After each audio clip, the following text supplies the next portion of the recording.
ನಾರಾಯಣ್ ನಾರಾಯಣ್ ನಾರಾಯಣ್. ಎಷ್ಟೋ ದಿವಸ ನಂತರ ಈಗ ಏನೋ ಅವಕಾಶ ಸಿಕ್ಕಿತು, ಸ್ವಲ್ಪ ಆದರೂ ಹೇಳಿಬಿಡ್ತೀನಿ. ನಾವು ಏನದು ವಿಷಯ ಏನಂದರೆ ಉಪಾಸ್ಯ ಉಪಾಸಕ ವಿಭಾಗ ವ್ಯವಹಾರ. ಅದರಲ್ಲಿ ಪರಮಾತ್ಮನನ್ನು ಸಗುಣ ನಿರ್ಗುಣ ಎಂದು ಎರಡು ನೋಡ್ತೀವಿ. ಸಗುಣದಲ್ಲಿ ಪರಮಾತ್ಮನ ಗುಣಗಳನ್ನು ಇಟ್ಟುಕೊಂಡು ಭಗವಂತನನ್ನು ಭಾವನೆ ಮಾಡ್ತೀವಿ. ನಿರ್ಗುಣದಲ್ಲಿ ಯಾವುವು ಗುಣಗಳಾಗಿ ಹೇಳಿದೆಯೋ ಅವು ಪರಮಾತ್ಮನಲ್ಲಿ ಸಂಬದ್ಧವಾಗಿರುವ ಗುಣಗಳಲ್ಲ, ಅವು ಸ್ವರೂಪಗಳು ಎಂದು ತಿಳ್ಕೊಳ್ತೀವಿ. ಅಂದರೆ ಅದು ಒಂದಾನೊಂದು ವಿಷಯ ಗುಣವನ್ನು ಅಪವಾದ ಮಾಡಲಿಕ್ಕೆ ಬಂದಿವೆ. ಅವು ಅಧ್ಯಾರೋಪ ಮಾಡಿ ಪರಮಾತ್ಮನಲ್ಲಿ ಹೇಳಿರುವ, ಉದಾಹರಣೆಗೆ ಸರ್ವಜ್ಞ, ಸರ್ವಶಕ್ತಿಮಂತ ಮುಂತಾದ ಗುಣಗಳು ಆ ಗುಣಗಳೇ ಎಂದು ಇಟ್ಕೊಂಡರೆ, ಅಂದರೆ ಅಧ್ಯಾರೋಪಿಸಿರುವ ಗುಣಗಳೇ ಇಟ್ಕೊಂಡರೆ ಅದು ಉಪಾಸನಕ್ಕಾಗುತ್ತದೆ, ಸಗುಣ ಬ್ರಹ್ಮ. ನಿರ್ಗುಣದಲ್ಲಿ ಅವುಗಳನ್ನು ಅಧ್ಯಾರೋಪವಾಗೇ ನೋಡ್ತೀವಿ. ಆದ್ದರಿಂದ ನಿಜ, ಈಗ ಕೊನೆಯ ಅಂಶದಲ್ಲಿ ನಾವಿದ್ದೇವೆ. ಇವು ನಿಜವಾಗಿ ತದಪಿ ಯದ್ಯಪಿ ವ್ಯವಹಾರ ದೃಷ್ಟ್ಯ ವ್ಯಾವಹಾರಿಕ ದೃಷ್ಟ್ಯ ಜೀವ ಬೇರೆ ಪರಮಾತ್ಮ ಬೇರೆ. ಅಂದರೆ ಜೀವನಲ್ಲಿ ಅಲ್ಪತ್ವ ಇರುತ್ತದೆ. ಒಂದು ಸಲ ಓದಿಬಿಡ್ತೀನಿ, ಯಾಕಂದರೆ ಎಲ್ಲಿದೆಯೋ ನಮಗೆ ವಿಷಯ ನೆನಪಿರಲ್ಲ, ತುಂಬ ದಿವಸ ಆಯ್ತಲ್ಲ. ಸೊ ತದೇವಂ ಯದ್ಯಪಿ ವ್ಯವಹಾರ ದೃಷ್ಟ್ಯ ಜೀವ ಕಿಂಚಿಜ್ಞ. ವ್ಯಾವಹಾರಿಕ ದೃಷ್ಟ್ಯ, ವ್ಯವಹಾರ ಅಂದರೆ ಯಾವ ತಪ್ಪು ದೃಷ್ಟಿಯಿಂದ ನಮಗೆ ಅನಿಸುತ್ತದೋ, ಅನಿಸಿಕೆ ದೃಷ್ಟಿ ಇರುವ ದೃಷ್ಟಿ ಅಲ್ಲ. ಇರುವುದು ಪಾರಮಾರ್ಥಿಕ ದೃಷ್ಟಿ, ನಮಗೆ ಅನಿಸುವುದು ವ್ಯಾವಹಾರಿಕ ದೃಷ್ಟಿ. ನಮಗೆ ಅನಿಸುತ್ತಾ ಇದೆ ನಾನು ಜೀವ, ನಾನು ಕರ್ತಭೋಕ್ತ, ಅಲ್ಪಜ್ಞ ಎಂದು ಅನಿಸುತ್ತಾ ಇದೆ. ಹೀಗೆ ಜೀವ ಕಿಂಚಿಜ್ಞ ಪರಿಮಿತ ಶಕ್ತಿ. ನಮ್ಮ ಶಕ್ತಿಯೂ ಅಲ್ಪವಾಗಿದೆ. ಅಂದರೆ ಪ್ರಪಂಚದಲ್ಲಿ ಒಬ್ಬನಾಗಿದ್ದೇನೆ ಹೊರತು ಇಡೀ ಪ್ರಪಂಚ ಸೂರ್ಯಚಂದ್ರ ನಕ್ಷತ್ರ ಪೃಥಿವ್ಯಾದಿ ದೇಶಕಾಲಗಳನ್ನೆಲ್ಲ ಶಾಸಿಸುವಂಥ, ಶಾಸನ ಮಾಡುವಂಥ ಶಕ್ತಿ ನನಗೆ ಇಲ್ಲ. ಅಲ್ಪಶಕ್ತಿ. ಕರ್ತ ಭೋಕ್ತಾಚ, ತಾನು ಕರ್ತ ಭೋಕ್ತ. ಕರ್ತ ಅಂದರೆ ಕೆಲವು ಕೆಲಸಗಳು ಮಾಡ್ತಾನೆ, ಕೆಲವು ಬಿಡ್ತಾನೆ. ಭೋಕ್ತ ಅಂದರೆ ಕೆಲವು ಸುಖ ದುಃಖಗಳಿಗೆ ಒಳಗಾಗ್ತಾನೆ. ತಥಾಪಿ ಪರಮಾರ್ಥತಃ ಪರಮೇಶ್ವರಾದ ಅನನ್ಯಯೇವ. ನಮಗೆ ನಾನು ಜೀವ, ನಾನು ಕರ್ತಭೋಕ್ತ ಅನಿಸುತ್ತಿದ್ದರೂ ಅದು ಅನಿಸಿಕೆಯೇ ಹೊರತು ನಮ್ಮ ನಿಜವಾದ ಸ್ವರೂಪವಲ್ಲ. ನಮ್ಮ ನಿಜವಾದ ಸ್ವರೂಪದಲ್ಲಿ ತನ್ನ ಸ್ವರೂಪ ಬ್ರಹ್ಮವೇ. ಇದು ಶಾಸ್ತ್ರ ಹೇಳುವುದು.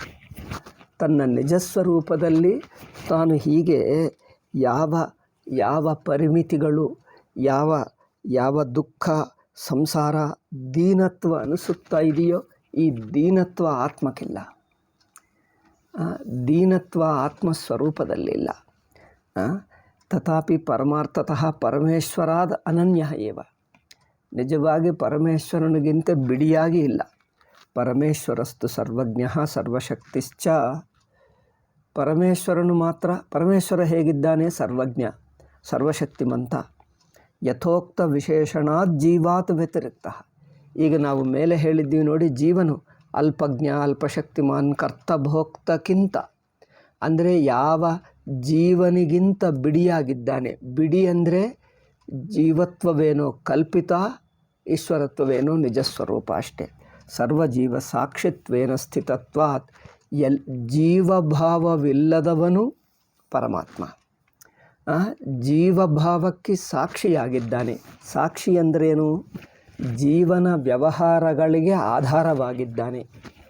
ಜೀವನ ವ್ಯವಹಾರಗಳು, ಜೀವನ ಮಾಡುತ್ತಿರುವ ಕೆಲಸಗಳು, ಸುಖ ದುಃಖಾದಿ ಅನುಭವಗಳು, ಜನ್ಮ ಮರಣಗಳು, ಇವೆಲ್ಲವೂ ಹೊಂದದೇ ಇರುತ್ತಾನೆ ಎಂದರ್ಥ. ಸಾಕ್ಷಿ ಅಂದ್ರೇನು?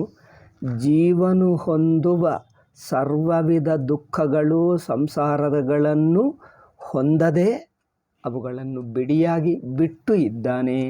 ಅವೇ ತನಗೆ ಅಂಟಲ್ಲ. ಹೇಗೆ ಕನ್ನಡಿಯಲ್ಲಿ ತೋರುವ ರೂಪಗಳಿಗೆ ಅಂಟದೆ ಕನ್ನಡಿ ಇರುತ್ತದೆ.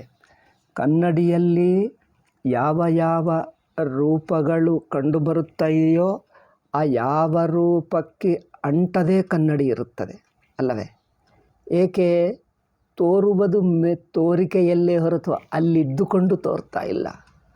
ನೋಡಿ, ಕನ್ನಡಿಯಲ್ಲಿ ಅಥವಾ ಸೆಲ್ಫೋನ್ನಲ್ಲಿ ಏನೇನು ಕಂಡು ಬಂದರೆ ಫಿಲ್ಮ್ನಲ್ಲಿ ಅಲ್ಲಿರುವ ಮನುಷ್ಯರಿದ್ದುಕೊಂಡು ನಮಗೆ ಕಂಡು ಬರ್ತಾರ? ಮನುಷ್ಯರು, ಬೆಟ್ಟಗಳು, ನದಿಗಳು, ಕಲ್ಲುಗಳು, ಪರ್ವತಗಳು ಅಲ್ಲೇನಿಲ್ಲ. ಅವರೆಲ್ಲರೂ ಇದ್ದುಕೊಂಡೇನು ನಮಗೆ ತೋರ್ತಾ ಇಲ್ಲ, ಇಲ್ಲದಿದ್ದರೂ ಇದ್ದಂತೆ ತೋರ್ತಾ ಇದ್ದಾರೆ. ನೋಡಿ, ತೋರ್ತಾ ಇದ್ದಾರೆ ಹೊರತು ಅಲ್ಲೇನು ಇರುತ್ತಾ ಇಲ್ಲ. ಹಾಗೆ ಜೀವಭಾವವು ತೋರುತ್ತದೆ. ಆದರೆ ನಿಜ ಸ್ವರೂಪದಲ್ಲಿ ಆ ತೋರುವ ರೂಪ ಅಲ್ಲಿಲ್ಲ.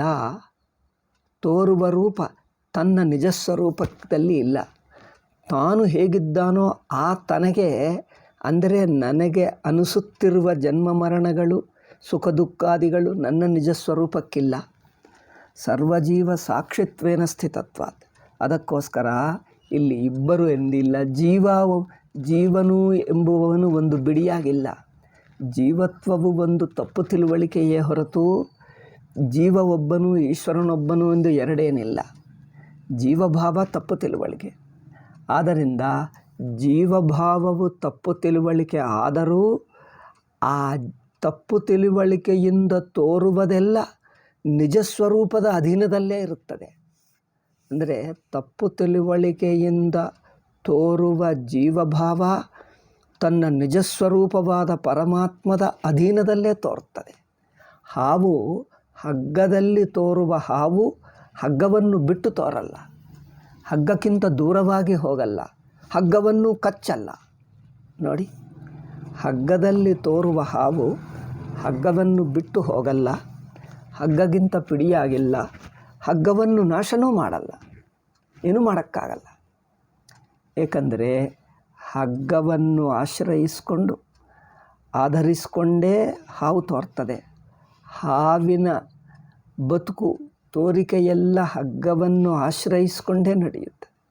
ಹಾಗೆ ಜೀವಭಾವವೆಲ್ಲ ಚೈತನ್ಯ ಸ್ವರೂಪದಲ್ಲೇ ಇದ್ದುಕೊಂಡು ಚೈತನ್ಯ ಸ್ವರೂಪವನ್ನು ಬಿಟ್ಟು ಇರುವ ಹಾಗಿಲ್ಲ.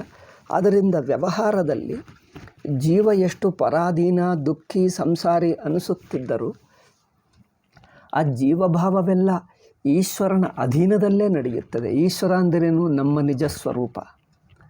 ನಮ್ಮ ನಿಜ ಸ್ವರೂಪವಾದ ಪರಮಾತ್ಮನ ಅಧೀನದಲ್ಲೇ ನಡೆಯುತ್ತದೆ. ಅದನ್ನು ದಾಟಿ ಹೋಗಲ್ಲ. ಹೇಗೆ ಕನ್ನಡಿಯಲ್ಲಿ ತೋರುವ ರೂಪಗಳು ಕನ್ನಡಿಯನ್ನು ಆಧರಿಸಿಕೊಂಡೇ ತೋರ್ತವೆ, ಕನ್ನಡಿಗಿಂತ ಹೊರಗೆ ತೋರಲ್ಲ ಅಲ್ಲವೇ?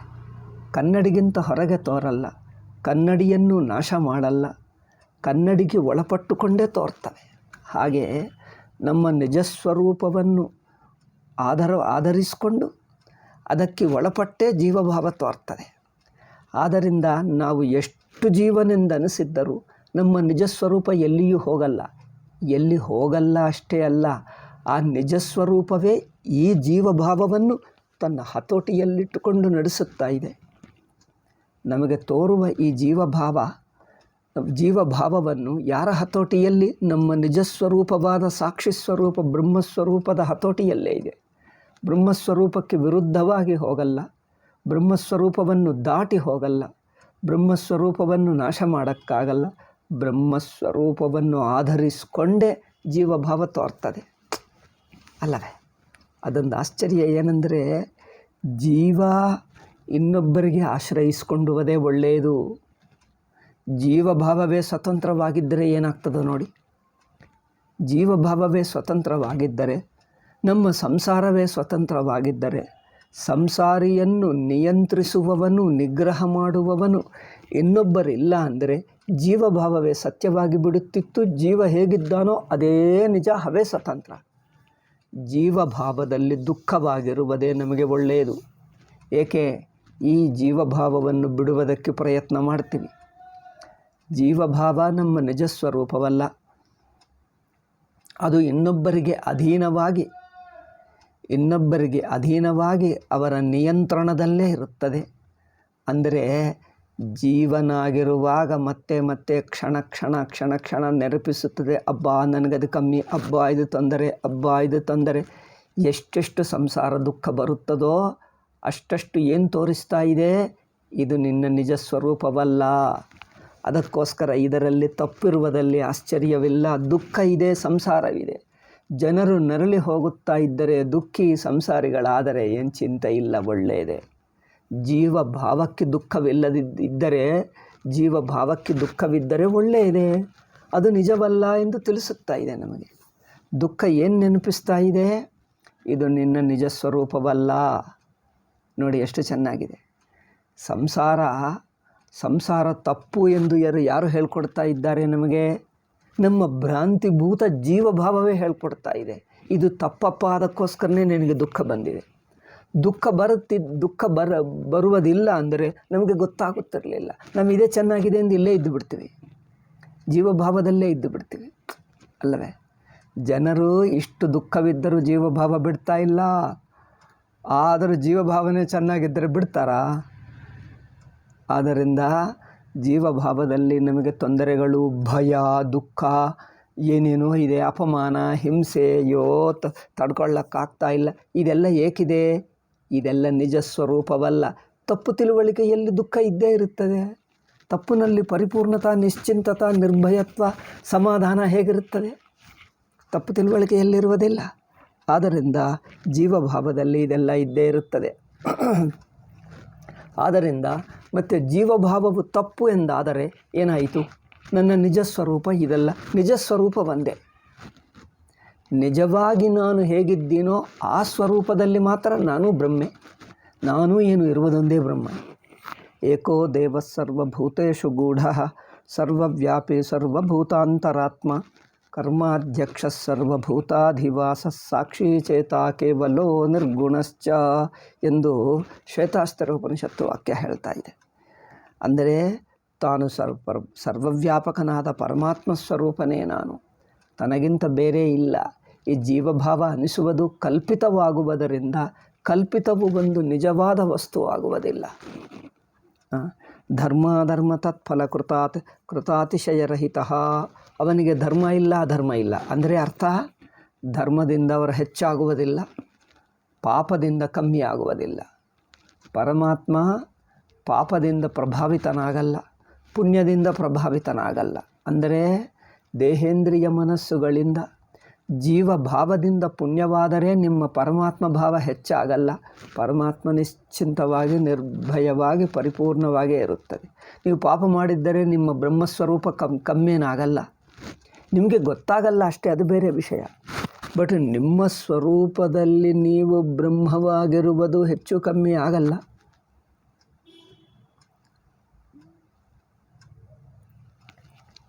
ಧರ್ಮ ತತ್ಫಲ.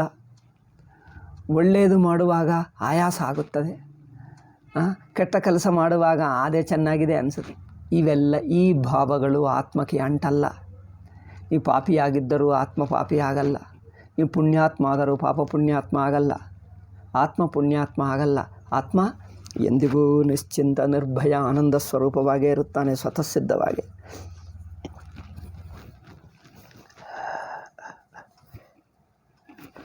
ಆದ್ದರಿಂದ ಧರ್ಮ ತತ್ಫಲ ಕೃತಾತಿಶಯರಹಿತ ಕೂಟಸ್ಥ ನಿತ್ಯ ಚೈತನ್ಯ ಸ್ವರೂಪಶ್ಚ. ಕೂಟಸ್ಥ ನಿತ್ಯ ಚೈತನ್ಯ. ಕೂಟಸ್ಥ ಅಂದರೆ ಏನು ಅಲಗಾಡದೆ ನಿರ್ವಿಕಾರವಾಗಿರುವುದು ಕೂಟಸ್ಥ. ನಿತ್ಯ ಅಂದರೆ ಎಂದಿಗೂ ಇರುತ್ತಾನೆ, ಕಾಲದಲ್ಲಿ ಬದಲಾವಣೆ ಆಗಲ್ಲ. ಕೂಟಸ್ಥ ನಿತ್ಯ ಚೈತನ್ಯ ಸ್ವರೂಪ, ಅರಿವಿನ ಸ್ವರೂಪವೇ ಹೊರತು ಜಡ ಅಲ್ಲ. ಅರಿವು ಅಂದರೇನು? ಸ್ವತಂತ್ರ.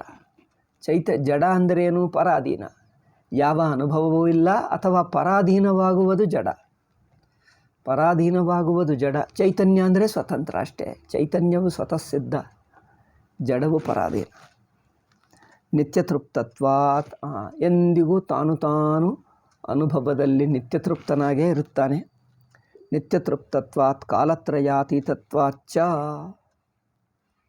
ನಿತ್ಯತೃಪ್ತ, ಕಾಲತ್ರಯಾತೀತ ಅಂದರೆ ಅವರು 3 ಕಾಲಗಳಿಗೆ ದಾಟಿದ್ದಾನೆ.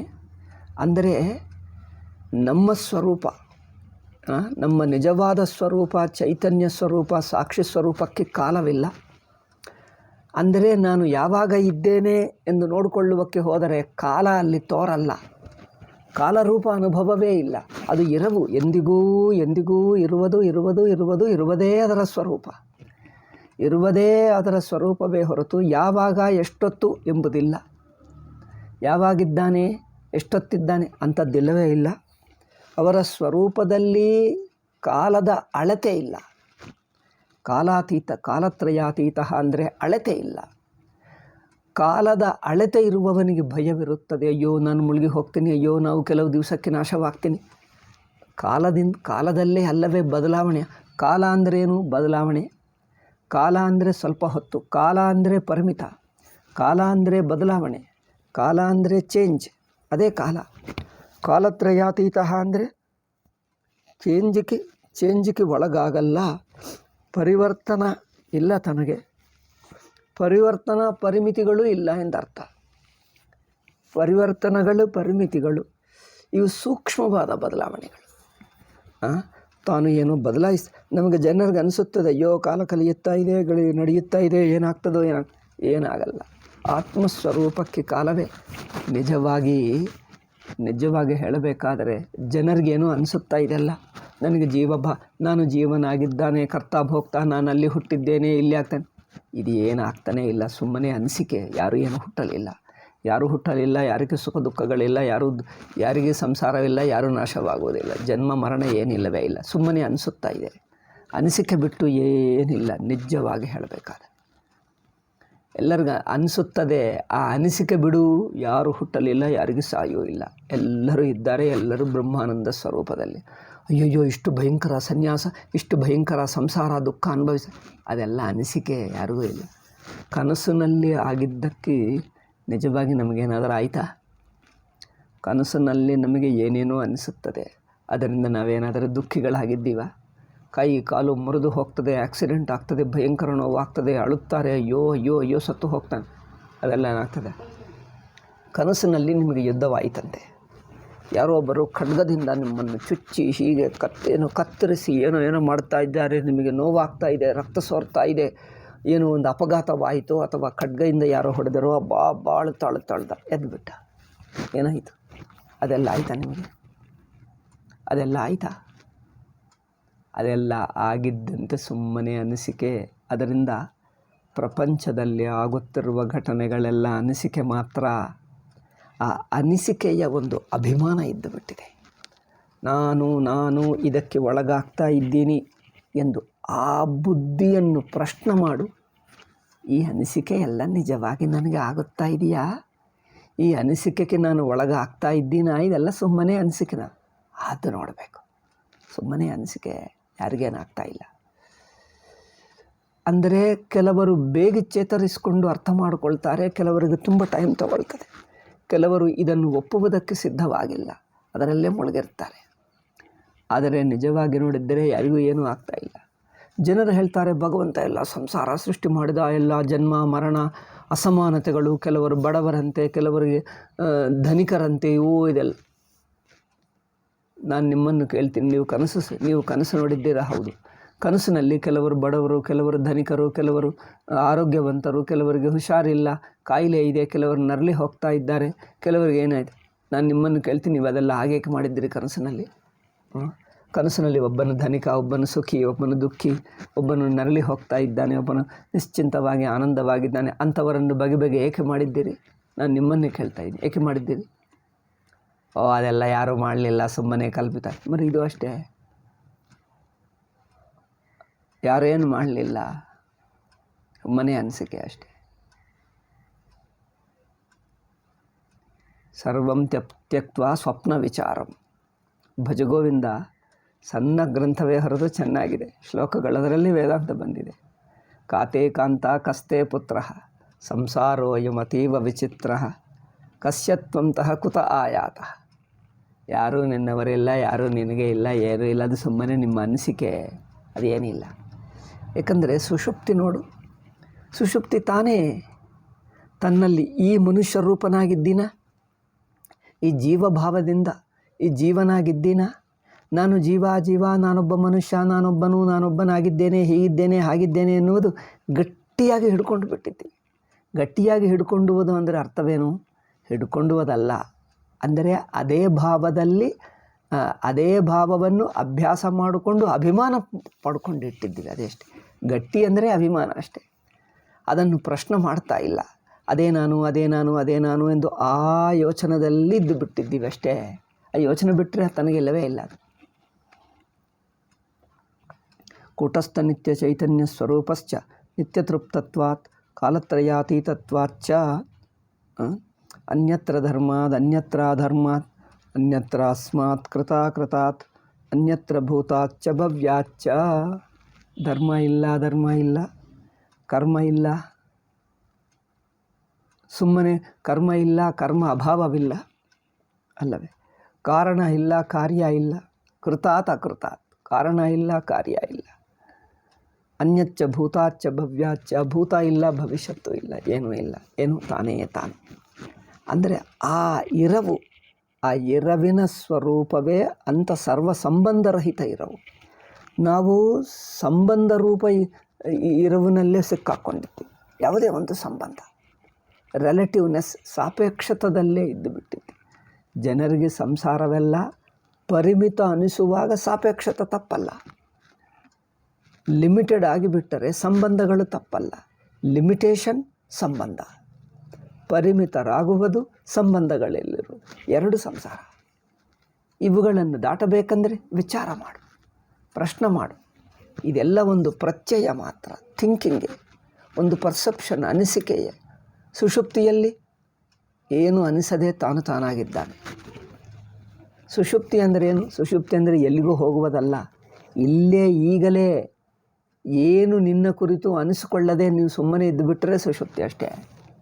ನಾನು ಹೀಗೇನು ಅನಿಸುತ್ತಾನೇ ಇಲ್ಲ, ಇರುವುದಷ್ಟೇ. ತಾನೇ ತಾನು ಸ್ವತಃಸಿದ್ಧವಾಗಿ, ತಾನೇ ತಾನು ಸ್ವತಃಸಿದ್ಧ, ಯಾವ ಅನಿಸಿಕೆಗೆ ಒಳಗಾಗದೆ, ಏನೂ ಅನಿಸದೇ ಇರುವುದೇ ತಾನು, ಅದು ಸ್ವರೂಪ. ಓಕೆ. ತದನುಜ್ಞೆಯೇ ಚ ಜೀವಸ್ಯಾಪಿ ಕರ್ತೃತ್ವ ಭೋಕ್ತೃತ್ವೇ. ಅದರಿಂದ ಜೀವಭಾವ ಪರಮಾತ್ಮನನ್ನು ಆಶ್ರಯಿಸಿಕೊಂಡೆ, ಅಂದರೆ ತನ್ನ ನಿಜಸ್ವರೂಪ, ಪರಮಾತ್ಮ ಯಾರೂ ಅಲ್ಲ, ನಮ್ಮ ನಿಜಸ್ವರೂಪ, ನಮ್ಮ ನಿಜಸ್ವರೂಪವನ್ನು ಆಧರಿಸಿಕೊಂಡೇ ಈ ನಮ್ಮ ತಪ್ಪು ರೂಪ, ಈ ಜೀವಭಾವ ಎಲ್ಲ ನಡೆಯಾಡ್ತಾ ಇದೆ. ಇದರ ನಡೆಯಾಡುವುದಕ್ಕೆ ಆಧಾರ ಇರಬೇಕು ನೋಡಿ. ಯಾವುದೇ ಸುಳ್ಳಿಗೆ, ಯಾವುದೋ ಮಿಥ್ಯೆಗೆ ಒಂದು ಸತ್ಯ ಆಧಾರ ಇರಬೇಕು. ಮಿಥ್ಯೆಗೆ ಸತ್ಯ ಆಧಾರ ಇಲ್ಲದಿದ್ದರೆ ಮಿಥ್ಯೆ ಇರುವುದೇ ಇಲ್ಲ. ಡುಪ್ಲಿಕೇಟ್ ಇರಬೇಕಂದ್ರೆ ಒಂದು ಒರಿಜಿನಲ್ ಇರಬೇಕು, ಆವಾಗಲೇ ಡುಪ್ಲಿಕೇಟ್ ಆಗ್ತದೆ. ಡುಪ್ಲಿಕೇಟೇ ಇಲ್ಲ ಅಂದರೆ ಒರಿಜಿನಲೇ ಇಲ್ಲ ಅಂದರೆ ಅದು ಡುಪ್ಲಿಕೇಟ್ ಎನ್ನುವುದಾಗಲ್ಲ. ಹೌದಲ್ವೇ? ಅಲ್ಲವೇ? ಒರಿಜಿನಲೇ ಇಲ್ಲದಿದ್ದರೆ ಡುಪ್ಲಿಕೇಟ್ ಎಂಬುದಕ್ಕೆ ಅರ್ಥ ಇಲ್ಲ, ಅದೇ ಒರಿಜಿನಲ್ ಆಗಿಬಿಡ್ತದೆ. ಚಿತ್ರ ಒಂದು ನೋಡಿ, ಚಿತ್ರ ಎನ್ನುವುದು ನಿಜವಾಗಿಲ್ಲ. ಒಂದು ಮನುಷ್ಯ ನಿಜವಾಗಿದ್ದರೆ ಅವರ ಚಿತ್ರ ಆಗುತ್ತದೆ. ಚಿತ್ರ ಅಲ್ಲಿ ಇಲ್ಲವೇ ಇಲ್ಲ, ಸುಮ್ಮನೆ ತೋರ್ತದೆ, ಅಲ್ಲಿ ಏನೂ ಇಲ್ಲ. ಹಾಗೆ ಇದು ಅಷ್ಟೇ, ಏನಿಲ್ಲ. ತದನುಜ್ಞೆಯೈ ಚ ಜೀವಸ್ಯಾಪಿ ಕರ್ತೃತ್ವ ಭೋಕ್ತೃತ್ವೇ ಯದಾ ಭಾಷ್ಯಕಾರಃ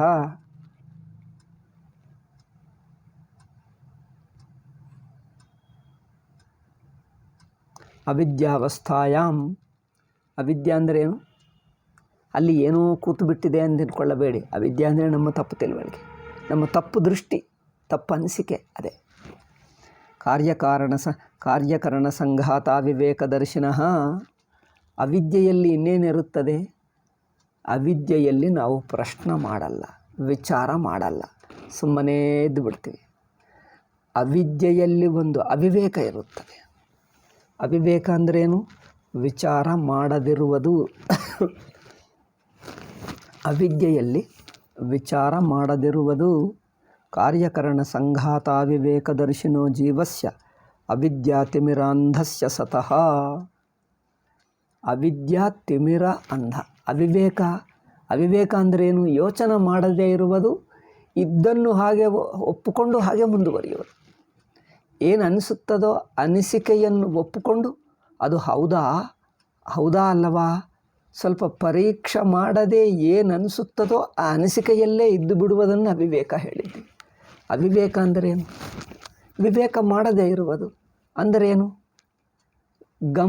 ಗಮನ ಕೊಡದೆ, ವಿಚಾರ ಮಾಡದೆ, ಯಾವ ಅನಿಸಿಕೆ ಇದೆಯೋ ಹಾಗೆ ಇದ್ದು ಬಿಡುವುದಷ್ಟೇ. ಅನಿಸಿಕೆಯಲ್ಲೇ ಇದ್ದು ಬಿಡುವುದು, ತಪ್ಪು ಅನಿಸಿಕೆಯಲ್ಲೇ, ತಪ್ಪು ತಿಳುವಳಿಕೆಯಲ್ಲೇ ಹಾಗೆ ಇದ್ದು ಬಿಡುವುದನ್ನು ಅವಿವೇಕ ಹೇಳ್ತೀವಿ. ಕಾರ್ಯಕರಣ ಸಂಘಾತ ವಿವೇಕದ ಏನು ಅನಿಸುತ್ತದೋ ಹಾಗೆ ಇರ್ತಾನೆ.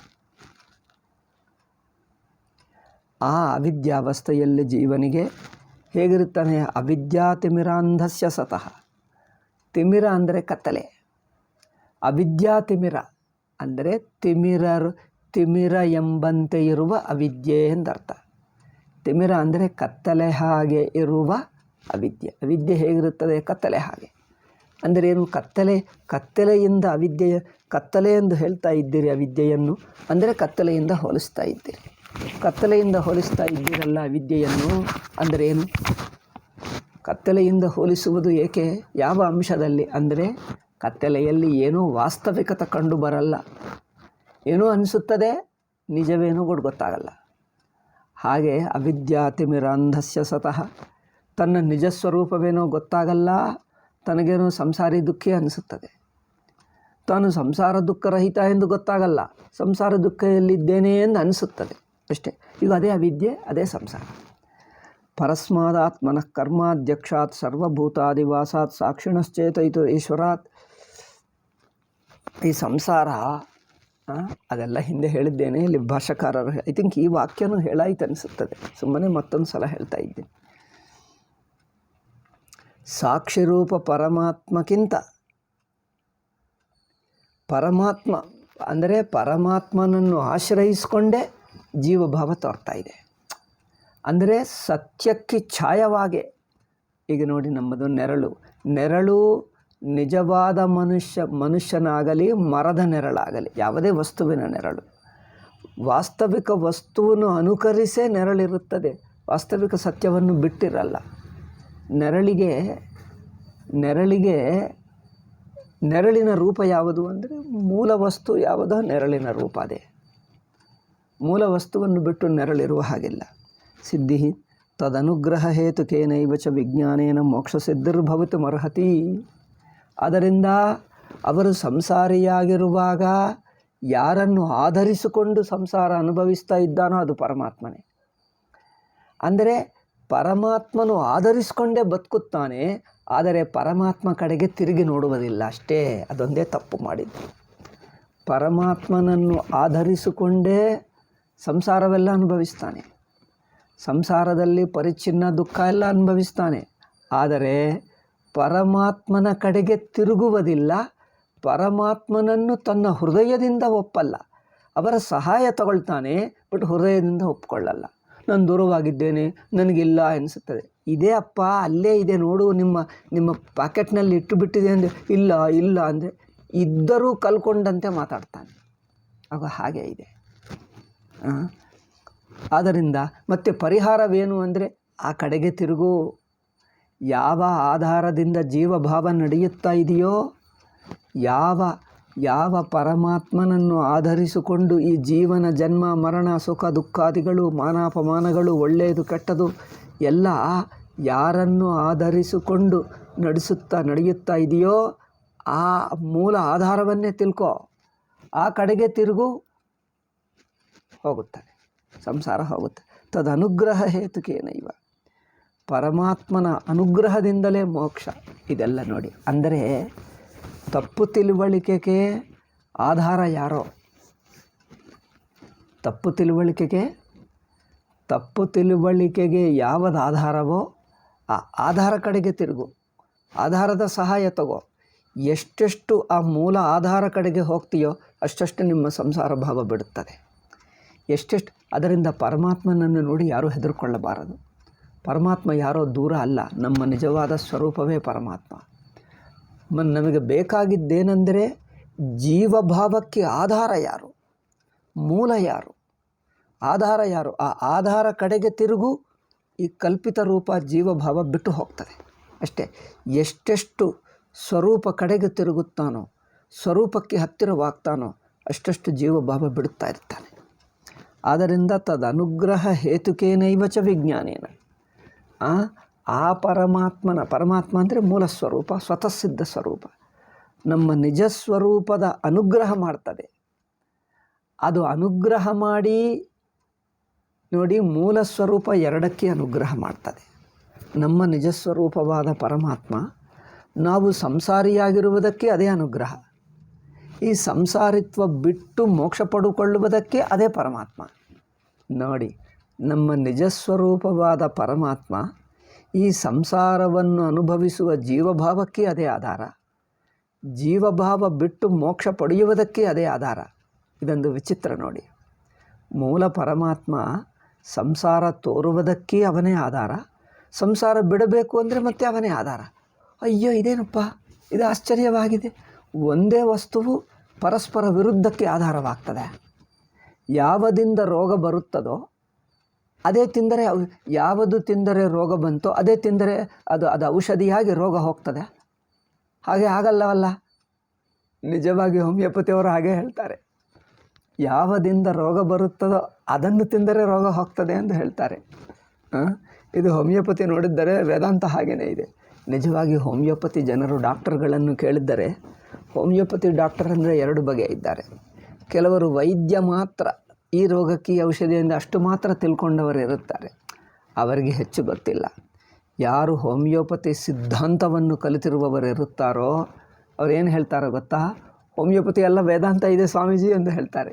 ನಾನು ಎಷ್ಟೋ ಹೋಮಿಯೋಪತಿ ವೈದ್ಯರನ್ನು ನೋಡಿದ್ದೀನಿ, ಹೋಮಿಯೋಪತಿಯಲ್ಲೆಲ್ಲ ವೇದಾಂತ ಇದೆ ಸ್ವಾಮೀಜಿ ಎಂದು ಹೇಳ್ತಾರೆ. ಅಂದರೆ ಹೋಮಿಯೋಪತಿ ವೈದ್ಯ ಏನು ಹೇಳ್ತದೆ, ಯಾರಿಂದಲೋ ಅಂದರೆ ಯಾರನ್ನು ಆಧರಿಸಿಕೊಂಡು ಸಂಸಾರ ತೋರ್ತಾ ಇದೆಯೋ ಅವರ ಅನುಗ್ರಹದಿಂದಲೇ ಮೋಕ್ಷನೂ ಆಗುತ್ತದೆ. ಅಂದರೆ ನಮಗೆ ಮೂಲ ಆಧಾರ ಯಾವುದೋ, ಯಾವುದನ್ನು ಆಧರಿಸಿಕೊಂಡು ಈ ಜೀವನಾಗಿ ಬದುಕುತ್ತಾ ಇದೆಯೋ ಅವನೇ ನಮಗೆ ರಕ್ಷಾ. ಆ ಮೂಲ ಸ್ವರೂಪವೇ ನಮ್ಮ ಸಂಸಾರದಿಂದ ಬಿಡಿಸುವುದಕ್ಕೆ ಆಧಾರ.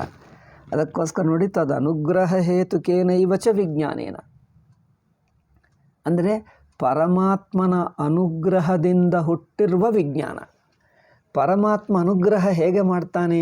ಒಂದು, ನೀವು ಸಂಸಾರಿಯಾಗಿರುವಾಗ ಸಂಸಾರಿಯಾಗಿ ಕರ್ಮ ಮಾಡುವುದು, ಕರ್ಮಫಲಗಳನ್ನು ಪಡ್ಕೊಳ್ಳುವುದು, ಅದೇ ಸಂಸಾರ ಅಂದರೆ ಏನು? ಕರ್ಮ ಮಾಡುವುದು, ಆ ಕರ್ಮದ ಫಲಗಳನ್ನು ಪಡ್ಕೊಳ್ಳುವುದು.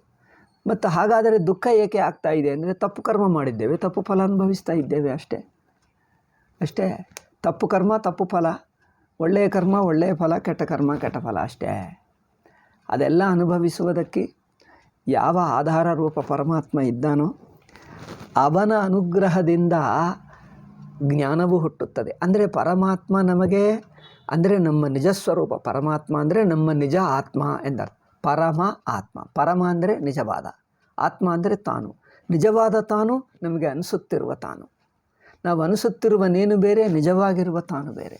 ಆ ನಿಜವಾಗಿರುವ ತಾನು, ನಿಜವಾಗಿರುವ ಆತ್ಮಸ್ವರೂಪ ನಮ್ಮ ಸಂಸಾರಿಯಾಗಿರುವಾಗಲೂ ಆಧಾರವಾಗಿದೆ. ಆದರೆ ಸಂಸಾರಿಯಾಗಿರುವಾಗಲೂ ಆಧಾರ ಅಂದರೆ ಸಂಸಾರದಲ್ಲಿರುವುದಕ್ಕೆ, ಸಂಸಾರದಲ್ಲಿ ಏನೇನು ಸಾಧಿಸ್ತೀವೋ ಅದು ಸಾಧಿಸುವುದಕ್ಕೆ. ಅಂದರೇನು? ಕರ್ಮ ಮಾಡುವುದಕ್ಕೆ ಪರಮಾತ್ಮನೇ ಆಧಾರ, ನಮ್ಮ ನಿಜಸ್ವರೂಪವೇ ಆಧಾರ. ಕರ್ಮದ ಫಲ ಪಡೆಯುವುದಕ್ಕೆ ನಿಜಸ್ವರೂಪ ಪರಮಾತ್ಮನೇ ಆಧಾರ. ಪರಮಾತ್ಮನನ್ನು ಆಧರಿಸಿಕೊಂಡೇ ಕರ್ಮಗಳನ್ನು ಮಾಡ್ತೀವಿ, ಪರಮಾತ್ಮನನ್ನು ಆಧರಿಸಿಕೊಂಡೇ ಕರ್ಮಫಲಗಳನ್ನು ಪಡ್ಕೊಂಡು ಸುಖ ದುಃಖಾದಿ ಅನುಭವಗಳನ್ನು ಅನುಭವಿಸ್ತೀವಿ. ಆದರೆ ಅವನನ್ನು ನಾವು ಪೂರ್ತಿಯಾಗಿ ಬಳಸ್ಕೊಳ್ತಾ ಇಲ್ಲ, ಅಷ್ಟೇ. ಅವನೇ ಆಧಾರ, ನಾವು ತಿಳ್ಕೊಂಡು ಬಳಸ್ಕೊಳ್ತಾ ಇಲ್ಲ, ತಿಳಿಯದೆ ಬಳಸ್ಕೊಳ್ತಾ ಇದ್ದೀವಿ, ಅಷ್ಟೇ ವ್ಯತ್ಯಾಸ. ಪರಮಾತ್ಮನನ್ನು ಸರಿಯಾಗಿ ತಿಳ್ಕೊಳ್ಳದೆ ಬಳಸ್ಕೊಳ್ತಾ ಇದ್ದೀವಿ. ಸರಿಯಾಗಿ ತಿಳ್ಕೊಂಡು ಬಳಸ್ಕೊಂಡರೆ ಅದೇ ಮೋಕ್ಷಕಾರಕ. ಅದೇ ಪರಮಾತ್ಮ ತದನುಗ್ರಹ ಹೇತುಕೇನೈವ ಚ ವಿಜ್ಞಾನೇನ. ಆ ಪರಮಾತ್ಮದ ಅನುಗ್ರಹ ಹೇತುಕೇನೈವ ಚ ವಿಜ್ಞಾನೇನ, ಪರಮಾತ್ಮ ಅನುಗ್ರಹದಿಂದಲೇ ನಮ್ಮಲ್ಲಿ ಒಂದು ವಿಜ್ಞಾನ ಹುಟ್ಟುತ್ತದೆ. ಅಂದರೆ ವಿಚಾರಕ್ಕೆ ಆಧಾರ ಪರಮಾತ್ಮನೇ. ವಿಚಾರದಿಂದ ಜ್ಞಾನ ಹುಟ್ಟುತ್ತದೆ. ಅಜ್ಞಾನ ತಪ್ಪು ಎಂದು ಗೊತ್ತಾಗ್ತದೆ. ಜೀವಭಾವ ತಪ್ಪು ಎಂದು ಗೊತ್ತಾಗ್ತದೆ. ತಾನು ಬ್ರಹ್ಮ ಎಂದು ಅದು ಪರಮಾತ್ಮದಲ್ಲೇ ನಡೆಯುತ್ತದೆ. ಅಂದರೆ ಪರಮಾತ್ಮದಲ್ಲೇ ಅಜ್ಞಾನ ಬುದ್ಧಿ ತಪ್ಪು ತಿಳುವಳಿಕೆ ಇದೆ. ಆ ತಪ್ಪು ತಿಳುವಳಿಕೆ ಬೇಡ. ತಪ್ಪು ತಿಳುವಳಿಕೆಯಲ್ಲಿರುವಾಗ ಏನೇನು ಮಾಡಿಕೊಳ್ತೀವೋ ಅದೆಲ್ಲಕ್ಕೆ ಪರಮಾತ್ಮನೇ ಆಧಾರ. ಮತ್ತು ತಪ್ಪು ತಿಳುವಳಿಕೆ ಬಿಡಿಸ್ಕೊಳ್ಳಬೇಕು ಅಂದರೆ ಅದೇ ಪರಮಾತ್ಮ ಆಧಾರ. ಪರಮಾತ್ಮನನ್ನು ಸರಿಯಾಗಿ ಬಳಸ್ಕೋ, ಅವರೇ ನಿಮ್ಮನ್ನು ಬಿಡಿಸುವುದಕ್ಕೆ ಆಧಾರವಾಗ್ತಾನೆ. ಹೇಗೆ? ಅವರ ಕಡೆಗೆ ತಿರುಗು, ತಪ್ಪು ತಿಳುವಳಿಕೆ ಬಿಡು ಅಷ್ಟೇ. ಅವರ ಕಡೆಗೆ ತಿರುಗು, ಅವರನ್ನು ಯೋಚನೆ ಮಾಡುತ್ತಾ ಅರ್ಥ ಮಾಡಿಕೊಳ್ತಾ ಪ್ರಯತ್ನ ಮಾಡು, ಎಂಬ ತಪ್ಪು ತಿಳುವಳಿಕೆ ಬಿಡಿಸ್ತಾನೆ. ವಿಜ್ಞಾನೇನ, ಭಗವಂತನ ಅನುಗ್ರಹದಿಂದಲೇ ವಿಜ್ಞಾನ ಹುಟ್ಟುತ್ತದೆ. ಅಂದರೆ ಅರ್ಥವೇನು? ಪರಮಾತ್ಮ ಎರಡಕ್ಕೆ ಅನುಗ್ರಹ ಮಾಡ್ತಾನೆ. ಸಂಸಾರದಲ್ಲಿರುವುದಕ್ಕೆ ಅನುಗ್ರಹ ಮಾಡ್ತಾನೆ, ಮೋಕ್ಷ ಬಿಡಿಸುವುದಕ್ಕೆ ಅಂದರೆ ಮೋಕ್ಷ ಪಡೆಯುವುದಕ್ಕೆ, ಸಂಸಾರವನ್ನು ಬಿಡಿಸುವುದಕ್ಕೆ ಅನುಗ್ರಹ ಮಾಡ್ತಾನೆ. ಎರಡಕ್ಕೆ ಅನುಗ್ರಹ ತಾನೇ ಮಾಡ್ತಾನೆ.